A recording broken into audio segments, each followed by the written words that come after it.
Subscribe कीजिए हमारे channel study stars को और लेटेस्ट वीडियो के लिए इस बेल आइकन को क्लिक कीजिए। हेलो स्टूडेंट, मैं दीपेश केसरवानी अपने इस यूट्यूब चैनल स्टडी स्टार्स में आपको छत्तीसगढ़ से संबंधित वीडियो प्रोवाइड करता हूं। देखिए, हम लोग देख रहे हैं आज जो आपका सीजीपीएससी का एग्जाम हुआ था 2021-22 का 2022 में फरवरी महीने में, तो उसके क्वेश्चन पेपर और उसके आंसर। ये जो आंसर है आपका सीजीपीएससी के द्वारा लिया गया आंसर रहेगा। इस बार जो है सीजीपीएससी ने अमेंडमेंट आंसर की जारी नहीं किया था।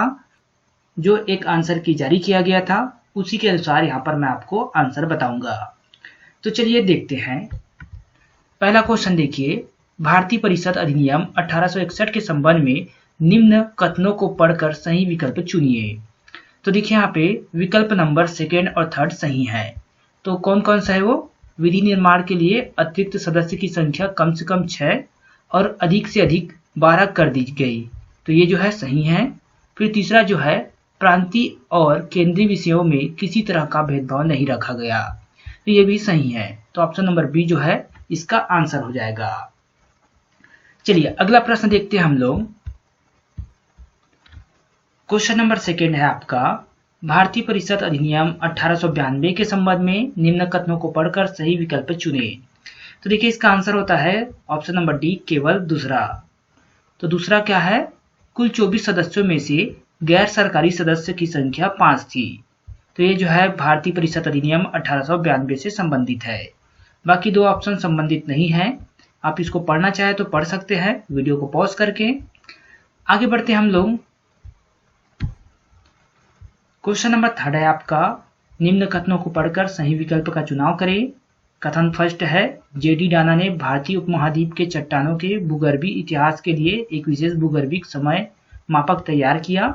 कथन द्वितीय है, भूगर्भिक समय मापक के अनुसार भारतीय चट्टानों को आर्कियन, पौराणिक, द्रविडियन तथा आर्यन युग में विभाजित किया जाता है। तो देखिए इसका आंसर जो है ऑप्शन नंबर डी है, कथन एक असत्य है परंतु कथन दो सत्य है। तो ये जो दूसरा कथन है वो सत्य है। भूगर्भिक समय मापक के अनुसार भारतीय चट्टानों को आर्कियन, पौराणिक, द्रविडियन तथा आर्यन युग में विभाजित किया जाता है। चलिए अगला प्रश्न देख लेते हैं। क्वेश्चन नंबर 4 देखिए, यहाँ पे दिए गए युगों के सही काल क्रमबद्ध को चुने, जो सबसे पुराना है वह सबसे पहले आएगा। तो इसमें काल क्रम बताना था।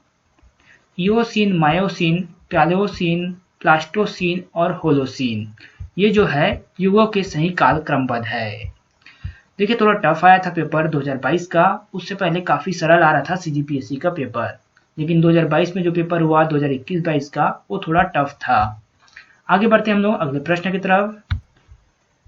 क्वेश्चन नंबर 5 है आपका, निम्नलिखित भूगर्भिक विरासत स्थल को उनके स्थान से सही मिलान करें। तो राष्ट्रीय काष्ठ जीवाश्म पार्क वो तिरुचिरापल्ली में है। शिवालिक पार्क जो है वो आपके सिरमौर में है। ऑप्शन नंबर हो जाएगा ये 4। फिर देखिए यहाँ पे इसका आंसर हम यहाँ से भी देख सकते हैं। स्ट्रोमेटालाइट पार्क जो है वो आपके चित्तौड़गढ़ में है। अल्लोनर झील जो है वो आपके बुलथाना में है। तो इससे आप मैच कर सकते हैं। ऑप्शन नंबर सी इसका आंसर है, तीसरा, चौथा, दूसरा, फिर पहला। अगला प्रश्न देखते हैं हम लोग। क्वेश्चन नंबर 6 है, निम्न कथनों के आधार पर सही विकल्प का चुनाव करें। कथन था, प्लेट विवर्तनिकी का सिद्धांत 1967 में एच हेस ने दिया था। प्लेट विवर्तनिकी सिद्धांत समुद्र तल विस्तारण सिद्धांत पर आधारित है। तो ऑप्शन नंबर डी, कथन ए जो है असत्य है परंतु कथन दो जो है वो सत्य है। चलिए आगे देखते हैं। क्वेश्चन नंबर 7, निम्नलिखित हिम नदी को उनकी लंबाई के घटते क्रम में सजाए। तो जो हिम नदी है उनके लंबाई के घटते क्रम में सजाना है।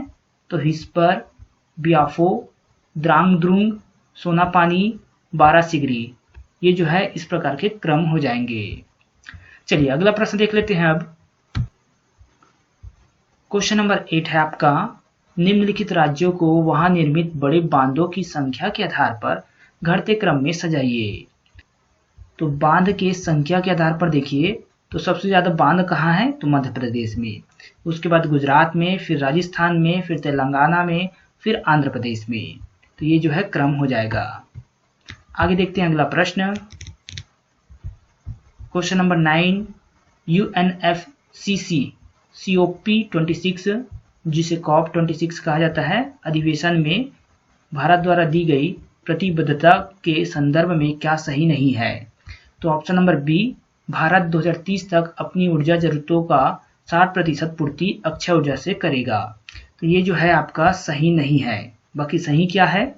भारत 2030 तक कार्बन उत्सर्जन में 1 बिलियन टन तक की कमी करेगा, ये सही है। भारत 2030 तक अपनी गैर जीवाश्म ऊर्जा क्षमता को 500 गीगावाट तक बढ़ा लेगा, ये भी सही है। चलिए आगे बढ़ते हैं हम लोग। क्वेश्चन नंबर 10 है आपका, निम्नलिखित व्यक्तियों को उनके क्षेत्र के साथ सम्मिलित कीजिए जिसमें उन्हें पद्मश्री 2021 पुरस्कार प्रदान किया गया है। तो देखिए पद्मश्री 2021 जो पुरस्कार प्रदान किया गया है, सुजीत चट्टोपाध्याय को साहित्य एवं शिक्षा के क्षेत्र में प्रदान किया गया है। सुल्त्रिम चोंजोर को यहाँ पर देखिए समाज कार्य के लिए प्रदान किया गया है। पूर्णमासी जानी को कला के लिए और बिजोया चक्रवर्ती को सार्वजनिक मामले के लिए, पब्लिक अफेयर्स के लिए। तो इस प्रकार यहाँ पर पद्मश्री 2021 का पुरस्कार प्रदान किया गया है। आगे बढ़ते हैं हम लोग अगले प्रश्न की तरफ। क्वेश्चन नंबर 11 है, उचित और लाभकारी मूल्य निम्न में से किस फसल से संबंधित है? तो ऑप्शन नंबर ए, गन्ना से। उचित और लाभकारी मूल्य गन्ना से संबंधित है।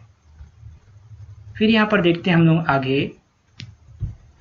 क्वेश्चन नंबर 12 है, थोक मूल्य सूचकांक WPI की गणना में विनिर्मित उत्पाद का महत्व कितना है? तो ऑप्शन नंबर बी हो जाएगा 64.23%। अगला क्वेश्चन देखते हैं। क्वेश्चन नंबर 13, अंतर्राष्ट्रीय मुद्रा कोष IMF में भारत का विशेष आहरण अधिकार प्रतिशत एवं वोट का प्रतिशत क्रमशः कितना है? तो ऑप्शन नंबर ए 2.75%, 2.63%। देखिए इन सभी क्वेश्चनों को देख के आपको समझ में आ रहा होगा कि क्वेश्चन कहाँ से पूछा जाता है। वैसे तो सिर्फ 2022 का क्वेश्चन पेपर जो है इतना टफ था, इससे पहले 2017 का था। बाकी जो बीच में एग्जाम हुए थे उनके क्वेश्चन पेपर उतने ज़्यादा टफ नहीं थे। आगे बढ़ते हैं। क्वेश्चन नंबर 14, आर्थिक सर्वेक्षण 2020-21 के अनुसार निम्न राज्यों को दुग्ध उत्पादन के आधार पर घटते क्रम में सजाए। तो दुग्ध उत्पादन के आधार पर मध्य प्रदेश, फिर गुजरात, फिर पंजाब, फिर हरियाणा। तो बढ़ते हुए से घटते क्रम में आ गए हैं। चलिए आगे देखते हैं अगला प्रश्न। क्वेश्चन नंबर 15, वायरस के संदर्भ में क्या सही नहीं है? तो ऑप्शन नंबर सी, DNA आधारित वायरस अधिकांशतः सिंगल स्ट्रेन होता है। तो ये जो है सही नहीं है। बाकी वायरस शब्द एक डच माइक्रोबायोलॉजिस्ट MW बेजरिंग का दिया हुआ है। वायरस का न्यूक्लिक एसिड जीनोम RNA अथवा DNA आधारित हो सकता है, ये भी सही है। और RNA आधारित वायरस DNA आधारित वायरस की तुलना में अधिक आनुवांशिक परिवर्तन या इसे म्यूटेशन कहा जाता है करते हैं, तो ये भी सही है। तो ऑप्शन नंबर सी यहाँ पर गलत है। चलिए आगे बढ़ते हैं हम लोग। क्वेश्चन नंबर 16 है, कृषि जनगणना 2015-16 के संदर्भ में कौन सा या कौन से सही है? तो ऑप्शन नंबर ए, पहला, दूसरा, तीसरा तीनों सही है। तो देखिए यहाँ पर कृषि जनगणना 2015-16 के अनुसार लघु और सीमांत किसान कुल किसानों का 86.2% है, जबकि वे केवल 47.3% फसल क्षेत्रों के मालिक है। तो ये सही है। राज्यवर कृषकों की कुल संख्या के आधार पर महाराष्ट्र तीसरे स्थान पर है, तो ये भी सही है। राज्यवर कुल जोती गई भूमि क्षेत्रफल के आधार पर राजस्थान प्रथम स्थान पर है, तो ये भी सही है। चलिए अगला प्रश्न देखते हैं। क्वेश्चन नंबर 17 है आपका, निम्न में से किन परिस्थितियों में एक कंटेनर में भरे हुए कार्बन डाइऑक्साइड के अणुओं के बीच की दूरी बढ़ेगी? तो यहाँ पे देखिए आपका आंसर हो जाएगा पहला और दूसरा। कंटेनर का आयतन बढ़ाने पर, कंटेनर से कुछ कार्बन डाइऑक्साइड गैस लीक होने पर। तो ये दोनों जो है सही होगा। यहाँ पे ऑप्शन नंबर डी इसका सही आंसर होगा। चलिए आगे देखते हैं हम लोग अगला प्रश्न। फिर है क्वेश्चन नंबर 18, किसी ध्वनि तरंग की आवृत्ति 4 किलोहर्ट्ज और उसकी तरंग दैर्ध्य 35 सेंटीमीटर है तो वह 3 किलोमीटर दूरी तय करने में कितना समय लेगी? तो ऑप्शन नंबर बी इसका आंसर होगा 2.14 सेकेंड। 3 किलोमीटर दूरी तय करने में 2.14 सेकेंड यहाँ पे लेगी। चलिए आगे देखते हैं अगला प्रश्न। क्वेश्चन नंबर 19, ग्लूकोज के विखंडन के संदर्भ में कौन सा या कौन सी कथन सही है? तो ऑप्शन नंबर सी, दूसरा और तीसरा। दूसरा क्या है यहाँ पे? ऑक्सीजन के अभाव में पायरूवेट लैक्टिक एसिड के रूप में परिवर्तित होता है, ये सही है। ऑक्सीजन की अनुपस्थिति में पायरूवेट कार्बन डाइऑक्साइड और एथेनॉल के रूप में परिवर्तित होता है, तो ये भी सही है। गलत क्या है यहाँ पे? तो कोशिका द्रव में ग्लूकोज 4 कार्बन अणु वाले पायरूवेट में विखंडित होता है, ये गलत हो जाएगा। अगला प्रश्न देख लेते हैं हम लोग। क्वेश्चन नंबर 20 है आपका, उदयगिरी और खंडगिरी गुफाओं के संदर्भ में कौन सा या कौन सी सही है? तो देखिए इसमें ऑप्शन नंबर यहाँ पे पहला और दूसरा सही है। इसमें प्राकृतिक और कृत्रिम दोनों तरह की गुफाएं हैं, ये सही है। उदयगिरी में 18 तथा खंडगिरी में 15 गुफाएं हैं, तो ये भी सही है। सही क्या नहीं है? तो खंडगिरी गुफाएं हाथी गुफा शिलालेख के लिए प्रसिद्ध है, तो ये सही नहीं है। हाथी गुफा शिलालेख, जिसके बारे में आपको पता ही होगा, तिथि रहित शिलालेख है और इसी शिलालेख के माध्यम से भारतवर्ष का नाम यहाँ से पता चलता है। कलिंग राज खारवेल से संबंधित ये शिलालेख है। अगर आपने हिस्ट्री पढ़ा होगा तो काफी इंपॉर्टेंट है ये। चलिए आगे देखते हैं। क्वेश्चन नंबर 21 है, विशुद्धि मग्ग के रचयिता कौन है? तो देखिए विशुद्धि मग्ग के रचयिता बुद्धघोषा है। ऑप्शन नंबर डी इसका सही आंसर होगा। चलिए आगे बढ़ते हम लोग। क्वेश्चन नंबर 22, परमवीर चक्र वीरता पुरस्कार के संबंध में क्या सही है? तो ऑप्शन नंबर बी, इसके पदक पर इंद्रवज्र की 4 प्रतिकृति अंकित होती है। परमवीर चक्र के वीरता पुरस्कार में इंद्रवज्र की 4 प्रतिकृति अंकित होती है, ये सही है। अब देखते हैं अगला प्रश्न। क्वेश्चन नंबर 23 देखिए, निम्न कढ़ाई कलाओं का उनसे संबंधित राज्य से सुमिलित कीजिए। ऑप्शन डी इसका आंसर है। मैच कर लेते हैं हम लोग ऑप्शन डी के अनुसार। फुलकारी जो है वो पंजाब से, धरनिया जो है वो आपका गुजरात, कसूटी जो है वो कर्नाटक, अकर चोबी जो है वो है राजस्थान। तो ये जो आपके कढ़ाई कला है ये इन राज्यों से संबंधित है। चलिए अगला प्रश्न देखते हैं हम लोग। क्वेश्चन नंबर 24 है, निम्न कथनों को पढ़कर सही विकल्प चुने। तो देखिए यहाँ पे कथन 1, 2 सही है किंतु कथन 3 गलत है कहा गया है। तो कथन 1 और 2 को देख लेते हैं। 1907 में कांग्रेस वार्षिक अधिवेशन की अध्यक्षता रासबिहारी घोष ने की थी, तो सही बात है। यहाँ पर 1907 में कांग्रेस का वार्षिक अधिवेशन हुआ था, जहाँ से 2 गुट की स्थापना होती है, नरम दल और गरम दल की। अगर आपने पढ़ा है तो आपको याद होगा।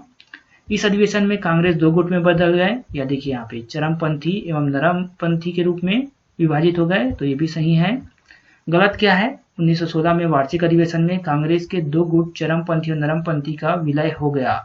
इस अधिवेशन की अध्यक्षता एसपी सिन्हा कर रहे थे, ये जो है यहाँ पे गलत है। एसपी सिन्हा यहाँ पे अध्यक्षता नहीं कर रहे थे। चलिए आगे देखते हैं अगला प्रश्न। क्वेश्चन नंबर 25 है आपका, निम्न कथनों को पढ़कर सही विकल्प का चुनाव करिए। तो देखिए यहाँ पर ऑप्शन नंबर 2 सही है। सन 1881 में 10 की जनगणना एक नियमित व्यवस्था बन गई, बिल्कुल सही है। इससे पहले नियमित जो जनगणना नहीं हो रही थी। अखिल भारतीय जनगणना का प्रथम प्रयास 1871 में किया गया था, ये गलत है, 1872 में किया गया था। 1900 से 1940 के बीच 40 सालों के दरमियान शहरी आबादी पूरी आबादी का 10% से बढ़कर 18% हो गया है, तो ये भी यहाँ पर सही नहीं है। तो केवल यहाँ पर कथन 2 जो है सही है। तो देखिए हम लोग इस वीडियो को यहीं तक रखते हैं। इसमें हमने 25 क्वेश्चन कर लिया है। नेक्स्ट वीडियो जल्दी अपलोड कर देंगे, उसमें भी हम लोग 25 क्वेश्चन देख लेंगे और इसी प्रकार 4 पार्ट में आराम से हम सभी क्वेश्चन को पढ़ते हुए समझते हुए सारे आंसर देख लेंगे। अगर आपको पूरा का पूरा आंसर चाहिए तो ऑलरेडी वीडियो अपलोडेड है हमारे चैनल पे। आप सर्च करिएगा CGPSC prelims 2021-22 question paper bye study star. तो स्टडी स्टार्स के नाम से सर्च करेंगे तो आपको पूरा क्वेश्चन पेपर मिल जाएगा। वहां पर मैंने आपको डायरेक्ट आंसर ही आंसर बताया है, क्वेश्चन को पढ़कर नहीं बताया गया है। इसलिए हमने इस वीडियो में आपको पूरा क्वेश्चन पढ़ के सही आंसर बताया है। आगे इसी पे अगला पार्ट और रहेगा।